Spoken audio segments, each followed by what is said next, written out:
limo ya usiepa yu ine limo ya wendo la zaru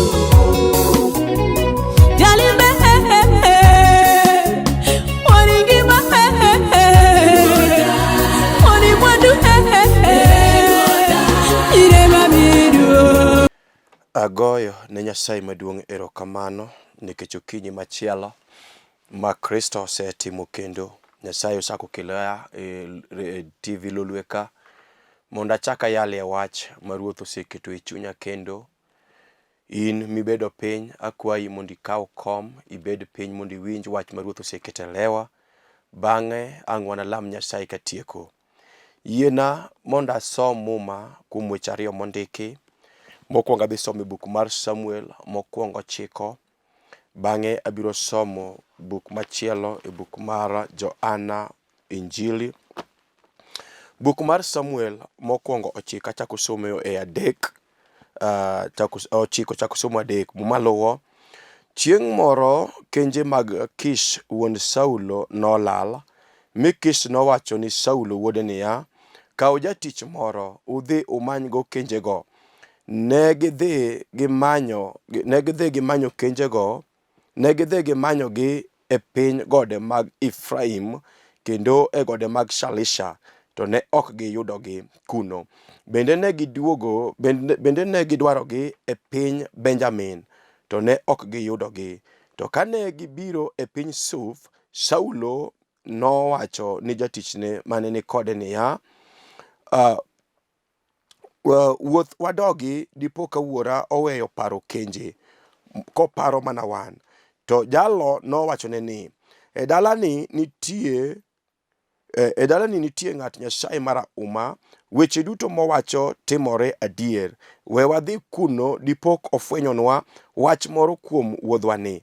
Saulo nopenje ni, to ka wadhi to ere gima dang' water ne ng'at Nyasayeno, nimar chiemo mane wating'o koro oserumo kendo waonge mich mwanyalo terone. Koso wan gang'o? Jatichne nodwoko ni, an gi pesa moro matin, mano ema wadhi mondo wamiye onyiswa gimoro monego watim. Saulo nowachone niya, iwacho maber, wuoth wadhi. Mine gidhi e dala ng'at Nyasaye dala mane ng'at Nyasaye nitie. E ndalo machon jo-Israel kane ng'ato dhi penjo wach kuom Nyasaye, to nowacho ni wadhi ir janen, nikech nikech ng'at mandalogi iluongo ni janabi. Ne iluongo chon ni janen. Kane pod giidho got kane pod giidho got ka gichiko dalano, ne giromo gi nyiri moko kadhi umbo pi. Mine gipenjo nyirigo niya, janen nitie? Nyirigo nodwokogi ni, en nyimu kanyo, returu, koro eka odonjo e dala nikech jodalano timo misango kawuono. Wach mar ariyo nasomo e buk mar Johana Injili. Johana Injili 5 chako somo 17 kende maluwo. To Yesu nodwokogi niya, wuora pod tiyo nyaka chil kawuono, kendo an bende pod atiyo mana kamano. Kul wiyi mondo walam Nyasaye. Nyasacha kendo wuonwa, wuoro maler asemi duong'. Erokamano kod okinyini mar Jumapil mogik mar dwe mar 3 ni. Jehova chaki kelo ya Lolwe TV ka mondo yalo wach Jehova miseketi chunya nikech oganda gi. Jehova kana ka keto lweti yuma Nyasache muma imi jogi gi ng'wono mondo winje Nyasaye. Erokamano Ruoth nikech isewinja kendo isetimo mana kuom nying Yesu Ruoth. Wach ni amen. Agoyo ne Kristo maduong' erokamano nikech Ruoth osechoko miya thuolo kendo mondo achak aduogi e TV Lolwe ka mondo achak aleri weche moko ma Ruoth ochako keto e chunya mondo wang' walam kodi bang'e kasetieko. Nyasaye maduong' mar Israel osebedo Nyasaye e wik mangima diera malilo naseneno Nyasaye. In bende kama initie ang'eyo ni in kod gimomiyo inyalo go ni Ruoth ni erokamano nikech kata kanyo weche tek e wik mangima to Nyasaye no osebedo jakori kendo isenene dalani, isenene tiji, isenene ohandi, kata odi kanyo iseneno Nyasaye ma kata weche tek Ruoth osepenjo kodi kuom weche moko matek manyok inyal kanyo in dhano, to Nyasaye osebedo ni Nyasaye. Omiyo kawuono ne ka Ruoth omiya thuolo kendo mondo achak adhi e Lolwe TV ka mondo wachak walere kuom Yesu, wachak walere kuom Nyasaye, kuom weche madongo ma Nyasaye timo. To ne gikaw kom ibed piny iwinja, bang'e ang'wana lam kod Nyasaye kwatieko. E buk mar somo, e buk mar Samuel mokwongo 9 chako somo 3 loso kuom jal moro maniluongo ni Kish ma wuon Saulo ma ja Benjamin. To muma wacho ni odiochieng' moro achiel kenje mag Kish nolal. Kish ne en jal mane japith kendo nopidho jamni mang'eny ahinya. To ne en kod wuoyi mamu maluwo kichako somo achiel ni ne en jal ma jaber, maonge ng'at mane jaber mane nyalo romo kode e gweng'gi duto. Kendo ne en jal marabora ma ng'at moro marabora ne gik manego ke. To muma ler wacho ni chieng' moro ka kenje mag wuongi miluongo ni Kish nolal, wuongi ne japith e gweng'gi. To kenjege kanolal to nomanyo wuode miluongo ni Saulo, jal ma jaber, jal marabora ni. To wacho ne Kish okono Saulo niya, Saulo kawe jatich moro achiel mondo udhi umanygo kenje moselal. To kech Saulo bende noluoro wuongi ma Kish, nokawo jatich moro achiel manoyiero e kind jotijegi mane giwuok mondo gidhi gimany kenje moselal e dala. To kane giwuotho, muma ler wacho niya, ne gidhi e gode madongo kod matindo kata kuonde mag gweng'go duto ka gimanyo kenje manyo wuongi osewito. To maler wacho ni ne giwuotho e got moro maniluongo ni Efraim. E gode mag Efraim kanyo ne gimanyo kanyo te ka gimanyo kenje manyoselal. To maluwo ni kata kamano ok ne giyudo kenjego e gode mag Efraim. Ne gichaki wuok e gode mag Efraim, ne gichaki dhi e got machielo maluongo ni god mag Shalisha. E gode mag Shalisha kanyo bende Saulo kaachiel kod jatich noluorore te ka gimanyo kenje moselal. Kata kamano ok ne giyudo kenjego. To mowacho ni ok ne giol. Ng'eni ji mang'eny olga ka gisemanyo kamoro achiel kata kuond ariyo tiyudo ka jomoko ol ma giwacho na hapana, asewuotho awinjo ka jony we mondo mi adogi. To mowacho ni ok ne giol kod kanyo, ne gichagi wuok kanyo gidhi e gode mag Benjamin. To e gode mag Benjamin kanyo bende gimanyo nyaka gwende mag Benjamin. To ok gine yudo kenje manoselal. Ne gimanyo kamoro amora ma giparo ni ginyalo yudo kenje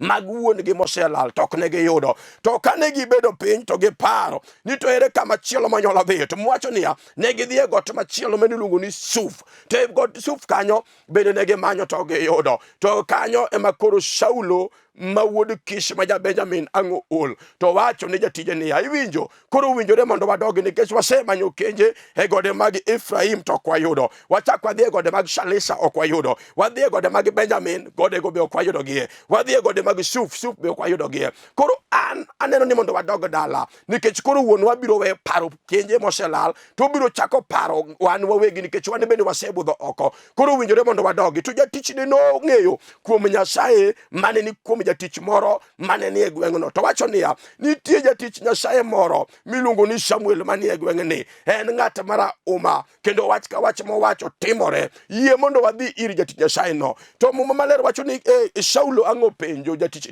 ni tang'o ma wan go, ang'o mwanyalo tero ne jatich Nyasaye nikech gimoro amora manyo wan go wasechamo nyaka chiemo manyo wan go wasetieko. To jatich ne wacho niya, an kod pesa moro mathin wanyalo dhi neno go jatich Nyasaye. Kinde cha ok ne nyalo ne jatich Nyasaye kod lwedo kaka tinde utimo sani. To maler wacho ni e kinde cha Saulo openjo ni tang'o ma wan go makata pesa manyo wan go wasetieko nyaka chiemo manyo wan go wasetieko. To jatich ne wacho niya, wan kod pesa moro matin wanyalo dhi ir jatich Nyasaye no mondo wachnwa gimoro kuom wuodho mwasewuotho to onge gin mwaseyudo kata gik manyo manyo pok wayudo. Yo no wadhi ir jatich Nyasaye nikech an gi gimoro. To maler wacho ni kano yudo ka giwuotho ka gidhiyo to girado kod nyiri moko matindo madhi umbo pi.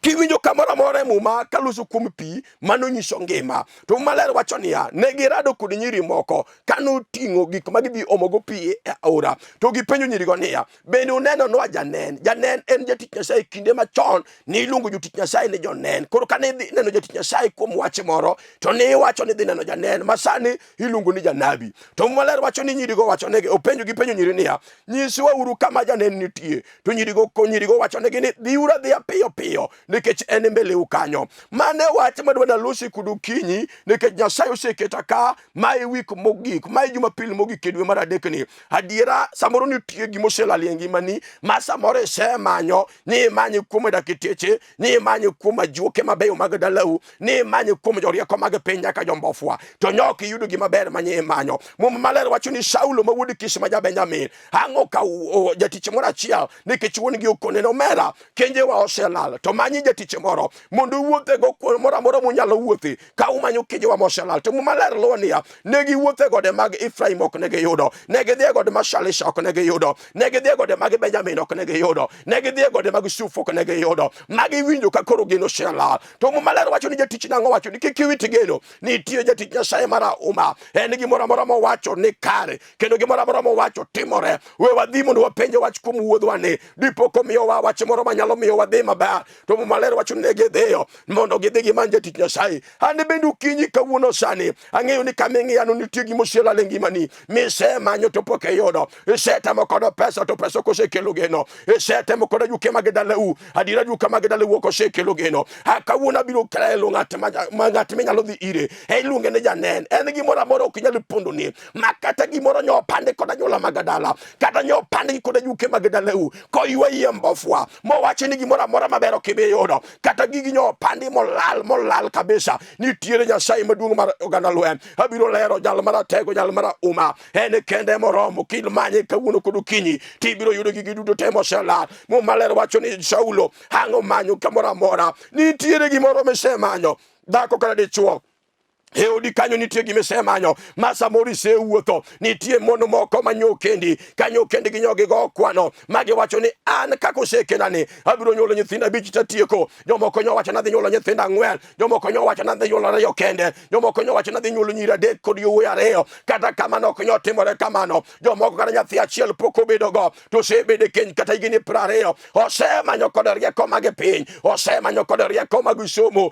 nyoko kelo negeno nyodhi kuom ajuoke mag Tanganyika, odhi ka Ukambani, odhi osemadho tie yien ka tie yien mondo oyud nyathi, to nyose tamore nikech osemanyo kamoro amora ma kamobeti uwinjo kosewito geno. Kawuono akelo geno Nyasaye maduong', akelo jal ma kayudo kimanyo kata okinyi sani e dwe mogik ni, wik mogik mar dweni, to Nyasaye no nyalo ani malo kod teko. Jale mabiro lero kuomi abiro wacho ni jal maratego, jal ma kimanyo tiyudo nyaka gimoro amora misemanyo, kata gimisemanyo kuom dakteche kod ajuoke mag dalau to pok iyudo. Kawuono kiyudo Yesu, kawuono kiyudo misinga mar lweny. Omera Saulo nomanye gode madongo mag dalagi, nomanye gode madongo mukio kod dalagi, to gino kono yudore. Omera wuod Kish nomanyo kamoro amora. Wach Muma Maler wacho ni nodhi e gode mag Efraim no koyudo. In bende dong nyidhi Tanganyika nyotamore, nyidhi Ukambani nyotamore, nyidhi kuom dakteche notamore. Nitie mine manyose luok igi nyaka gi masin mondo giyud nyithindo to tamore. Nyogi semadho nyaka tie yien minyalo madhi, nyogi madho teg mano nyotamore, nyoko kelo geno. Nitie dala makara Samuel uso kod okinyi, omera nitie gima osemanye dala to gino osetamore, gino pok oyude. Omera dhako kata kama ibetie kanyo, nyithindi isemanyo gima timo nyithindi, gino osetami yudo, onge gima osekelo duoko. Isemanyo kuom ajuoke mondo nyisi kaka dalani okethore, nikech dalani okethore, dalani owuore. Isemanyo kod rieko ni ok oseyudore, isemanyo kod rieko mag piny ok oseyudore. Nidhi nyaka ka ajuoke kisemo rwath maduong' mondo mi fwenyi ni gima timo dalani, dong inyoke yudo duoko, gino pod timore atima. Samoro wan kod mono kod chuo ma samoro nyithindi manyogi nyuolo, nyithindo lokore gweng' rourni lalo, onge gima osefwenyo kuom nyithindo. Nyotemo mondo mi omany gima rano ne nyithinde to nyopok oyudo. Nyodhi kuom ajuoke, nyodhi kuom ajuoga moro, nyong'ise ni nyofware kuom ajuoga moro maber e piny Ukambani, kuro nyodhiye kod dhiang'o kosembo, gino nyoko kelo geno dhiang'o to nyodhi, nyochako dhi e Tanganyika, kuro bende nyodhi mondo omanyne ajuoga moro maber kuma nyofware ni nitie ng'at manyalo kelo kone wach gima timo dalane. Kuro be nyosemo rwath kuro kodhi kanyo mondo mi oyud geno, kuro be nyok geno konyo yudora. Kawuono kod okinyi nitie jal mabiro lero toke kanyo, jal maratego, jal marahuma, ene ma kiyude kata okinyi sani to gimisemanyo kod lala ma pok ifwenyo kuma osepande, gimisemanyo kod lala misewuodho kod pesa, isewuodho kod fedha kod dhahabu mondo iyud gima timi to kiseyudo. Kawuono nitiere Yesu Kristo apako mako Yesu ruodho muma, jalo maratego jalo marauma, ene manoma kaka lao, kinde moko nadong adier, an kaminena kama yali TV kane, nitie gima namanyo gima natoko na ayudo, kinde moko jochiende ne chamo nyithinda, namanyo koda rieko mage piny, monda fwenye gima omiyo nyithinda tho, kanyuolo nyathi to tho thoya, anyuolo nyathi mokwongo nyaka mar abich, to nyithinda tho thoya, to chieng' moro tabedo piny, tawacho na dier ang'o manyalo timo, to nitie ng'ama namanyo, ene mawacho na biro nyisi godo, ma in bende kimanyo go, to kata gima oselali e dala, kata gima oselali e kenyni, kata gima oselali odi kanyo, gima oselali e ngimani, gini biro yudo kawuono e nying Yesu. Osana ruodho muma jalo maratego, jalo moseora mondo yale kodi ka, mondo yale ni wache TV ka, mondo ibede piny iwinja, kiserwako yie tibiro yudo, kata bende nyolali gini adi, kata bende semanyi dwechi adi, nitiere jalo marauma, jalo maratego, jalo maneno panda, kata opandi buolo, kata osoye bwo lwanda, kata osoye gode madongo, nitiere Nyasaye ma wang'e neno, iluongo Yesu wang'o timo thole, ene ma en gi teko kod nyalo, iluongo Yesu ratego ruodho muma, ene ma en teko kod nyalo, iluongo Yesu misinga ruodho lwar, ene ma en teko kod nyalo, iluongo Yesu jaber ruodho kedo, iluongo siep Maria gi Maritha madhako, ene kende ma kiwale sani, to gik moko duto teme semanyo, gik manyolali nyaka dalani kanyo, omera dong gik moko lali dalani, makata kibedo kanyi chal ka gimedhi maber, jachieni wuondi ka gimedhi maber to gimoro lal, dong ineno ka jachieni wuondi, samori chal ka gimi pichni, ichwe adiera, makata kiwuothe kind mon moko, tineno ka gima in ngimani dhi maber, kechi mondo miwuothe kind gi rondeche, to kata kamano, nitie gimo lal e ngimani, omera kata riembo prado matiende dongo, omera kata kiriembo prado, ma samoro ka ji oneno gari mibirogo, to geche mathindo thindo giringo to weni yo, to kata kamano, gi prado kosekelo ni geno, omera kata in mane ofis, miluorori kod kom, miluorori kama, in kod jok mitelo negi, to ginitie gima chamo chunyi, nekech eudi kanyo, kata dalau kanyo, kata ngimani kanyo, kata kenyini kanyo, nitiere gimo lal, ma pok geche miriembo, osekelo ni geno, kata tich mitiyo, pok osekelo ni geno, isemanyo kod rieko, kod pesa miyudo, mondo yudi geno pok oyudora, kawuono nitiere jal mabiro lero, iluongo Yesu misinga ruodho lwar, omera kata nitie wach manyo osetamore, manye temo kod Tanganyika, wane kod mono moko, wane kod chuo moko, manyo kadonje keny, to nyogi wacho ni bas, koro gi wasepango kenywa, wabiro nyuolo nyithindo mang'eny, mondo mi wabed kod more familia wa, jachien madale unyo chwado lwete, mokao awi mar keny, omera nyo wito, makata gimoro maber minyalo timie onge, wane kod mon manyo donje keny, omera sani mondo ywaka, gi wacho na diera tang'ati mora, nikech kenyni ma ok kenye manya chako, kanyo gi chako gi mor, ka ji nyiero ji luongo ni ani sitwan, omera kawuono kami chope, ilungi go kirungi mejinga, ilungi raura jaura kadalage, jaraura ne kadalage, omera ngomo se kethore do ngero selal, gimo selal no, mise manyo nitie mono moko, mawuotho mondo manye mondo era mare chuo manyo gi go mokwongo, mondo duogi, nitie mono mosedhi nyaka ka juoge, kakao nyaka lepe chuo ma gi kao nyaka yire chuo ka nindo, yirwi chuo ka nindo, mondo giter ka juke mondo loso negi chuo, mondo era manyo chako cha, mondo duogi, omera dong dhako dong kata kibedo kanyo kiwinja, dong gino nyoko sekelo ne duoko, isemanyo kod rieko te, toko se timore, isemanyo kod pachi te, toko se timore, isetiyo kod fedha kod abu, mondo gimo nolal chamono duogi, gino se tamore, nitie chuo moko, makada sabu waluso sani, omera de chuo ni kendo, nyo ini kod teko mara de chuo, sani teko mara de chuo shala, ise tebo kamora mora, itiyo kod fedha kod abu, anyugo se chabu pesa ni dongi ngeo, kata kama nungi gimo se timora, kwa teko ni mara de chuo podo la, ka una kelo Yesu ratego, jala mara uma, gatima onge gimo se tamo, gimo se loye bende onge, jala mano wali polo malo, kod jodongo prario kod ang'wen, nikechene kende manoromo,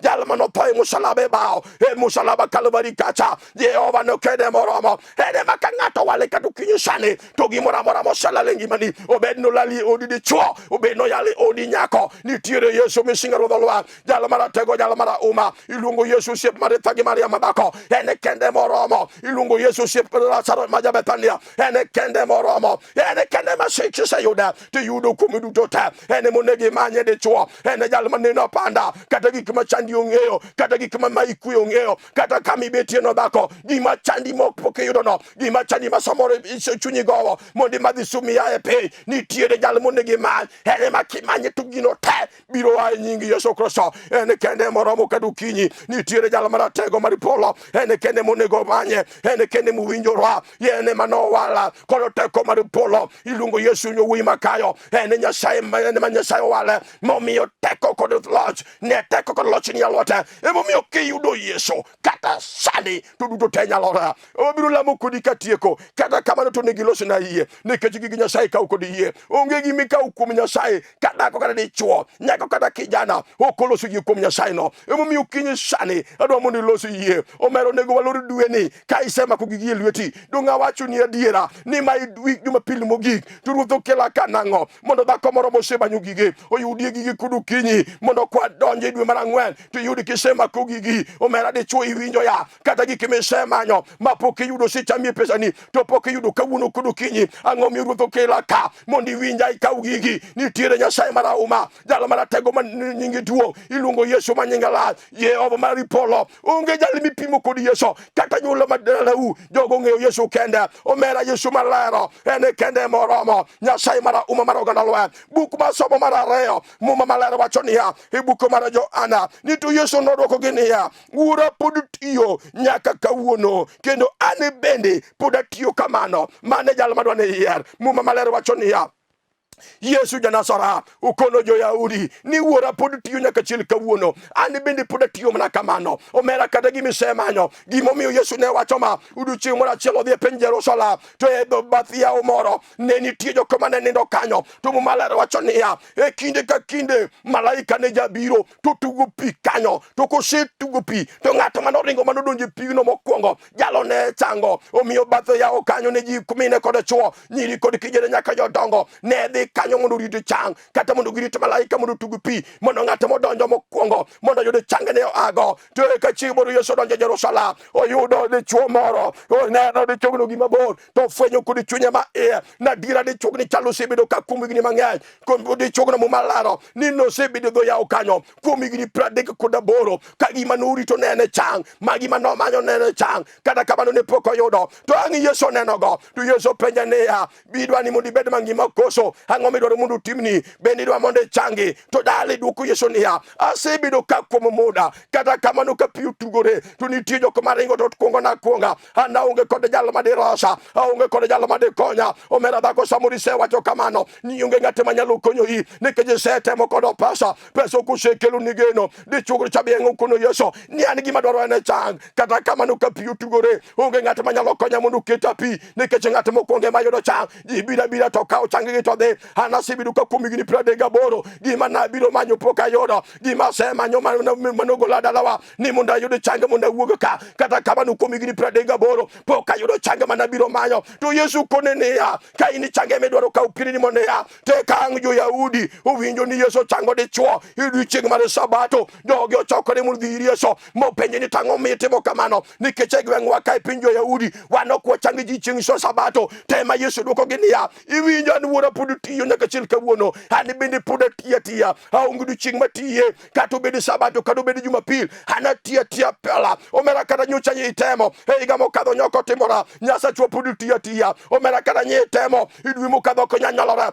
kata sani Yesu pod tiya kaka Nyasacho tiyo e kaka Yesu pod tiyo apako Yesu mesinga jalo maratego jalo marahuma jalo mabiro timo ni mabiro kinyi sani kiserwa kuye kuom Yesu jalo maratego jalo manyaka nene omera kirwa kuye sani jalo maptiyo iluongo Yesu mesinga okono jo-Yahudi niya Nyasaye pod tiyo nyaka chiel kawuono to an bende pod atiya onge gima nyalo tamo Yesu tiyo ni kiserwa kuye kod kinyi ene jalo monege many kuom gima timi no dichuo kata bende jodala wuog chayo dalau makata gima ber minyalo ne onge nitiere jalo monege many jalo manyalo loko dalau afucha kata bende genonge dala ma ji oseloso ji osegoye mbaka nikech gima osedwaro pok oyudo usemanyo kod rieko mage piny mag dala to onge gima osetimore maber kawuono nitiere Yesu osana majagalole osana majakwari Jesse onge gima tek mosetamogo ukinyi sani winjo nada unega lamie kudi Nyasaye makata gimoro misemanyo idaleni kanyo to pok oyudo kata gimisedwaro idaleni kanyo to pok oyudo nitiere Yesu jatano lwa jalo madatimo gik madongo onyalo timo ni kada sani kada yinyo osenyieri nikech gimisemanyo pok oyudo wane kod chwo kod mena manyobire boma gisetemo kod ohala nyotemo kod bari nyugo tamore nyotemo kod mara sekomo otamore, otemo kod marach otamore, kawuono kinyi sani nitiere Yesu monege ma mondo gimi timo timore maber, gima nyi timo makosa manye timo, iyoni no nyoki kete Nyasaye, nyoki fwenyo Nyasaye kuom gimi nyi timo, kawuono kinyi kifwenyo Nyasaye, mi manyo Nyasaye mara uma, jalo mara tego, jalo manyaka nene, ilungo shep Maria gi Maritha madhako, ilungo shep Lazaro manya Bethania, elke yuda sani, dugi kimoko temiro timore kare, onega lami kuri Nyasaye maduong', amina ratego rodho muma, awinjo Yesu no sayi doya, onega lami kuri Nyasaye mara uma, mondo timini ng'wono yudini gimosala, gimisema nyogeri kotoko sayudo, gimisema nyokode pesa toke sayudo, nitiere Nyasaye maduong', awinjo ruodho no salema, awinjo teko mar polo idha, mondo alamege dhaka, alamege nyako, alamege dichwo, alamege kijana, alamege dalamo rukinyi sani, mondo ruodha no timini maber, iye mondo alamu kudi Nyasaye, mondo Nyasacha no timini ng'wono, kulu wiki nyalo timulu TV, koki nyalo tugo chonga pe, tirwaki iye maduong' ni mondo imanyi Yesu, mondo Nyasaye okelni gimosalal misema nyoto poke yudo, iye mondo alamu kudi Nyasaye, Nyasaye maduong' mara uma, wuro maler ni kelo ya TV lolweka, Jumapili mogik mar dwe mar adek ni, Nyasacha erokamano, dhako ni osemanyo nyathi pok oyudo, dichuo ni osemanyo nyathi pok oyudo, dala ni osemanyo gima timo dala, momiyo ji duto te orondore dala, Jehova nyopogi yudo Nyasaye, wuro maler kawuono okinyi, gisewali mondo gimanyi Nyasaye, mondo ane gimale dala, timnegi ng'wono Nyasaye maratego, nyingi duong' nikech osetimonegi, mana kuom yie nyinge Yesu Kristo Ruodhwa. Amen. Nyasaye ogwedhi, Ruodha mondo timni maber. An maloso kodi, iluonga Bishop Joseph Odindo, an wuod Patrick Odindo, ma wuod chuodho ma jaseme ka kelo kitime kae, kod Elena Keyo manyaka Julu konya. Nyasaye otimona ng'wono mar warruok, Jehova osegwedha kod dhako iluongo Karina Kinyi Manyagem. Nyasaye mondo ogwedhu. An atiyo kod kanisa miluongo ni Redeemed Ministries International, kanya tiyo kaka bishop mar kanisa no. E kanisa kanyo wan Kibira, Kibira kanyo wan gi jakwath iluongo Collins Sobul, kaachiel kod jayando iluongo ni Simon manyathi Sisia. Nyasaye mondo ogwedh mana nikech atiyo bende kod migawo machielo miluongo ni Mana Ministries International. Mana kanyo kidwa yudogi YouTube imanyo Missions of Mana, YouTube Missions of Mana, Facebook Mana Ministries International, Facebook Mana Ministries International, email manaoffice@yahoo.com, email manaoffice@yahoo.com, telephone number kata namba gi mar simo en 0718 930 182, namba gi mar simo 0718 930 182. Nyasaye mondo tingi malo kendo timnegi maber. President mar Mana President mar Mana Dr. Morris Odhiambo, Ruoth mondo gwedhi. Nyasaye mondo tingi malo kuom tich maber mitimo n'oganda, kuom duto mitimo, keche dichuog ni kaachiel kod oduma mar Mana gedo ne nyaka mondo liete. Nyasaye mondo timgi malo kendo gipidho mondo liete. Nyasaye mondo yaw oduma no timnegi maber. Nyasaye mondo gwedh bende director mar Mana Roger Saudi ma wuod Asembo. Nyasaye otingi malo, Jehova timno maber. An namba na mar simo kidwa ni mondo itudri koda mondo walam kodi Nyasaye, namba na mar simo en 0720 31 60 52, 0720 31 60 52. Namba mar Airtel 0788 43 91 18, 0788 43 91 18. Ka Nyasaye oloso kodi yo moro amora mi nyalo support oduma, namba ni kanyo. Ruoth ogwedhi nyaka chieng' machielo. Wanaradi. Shalom. Amen. Olimo ya usiepa yu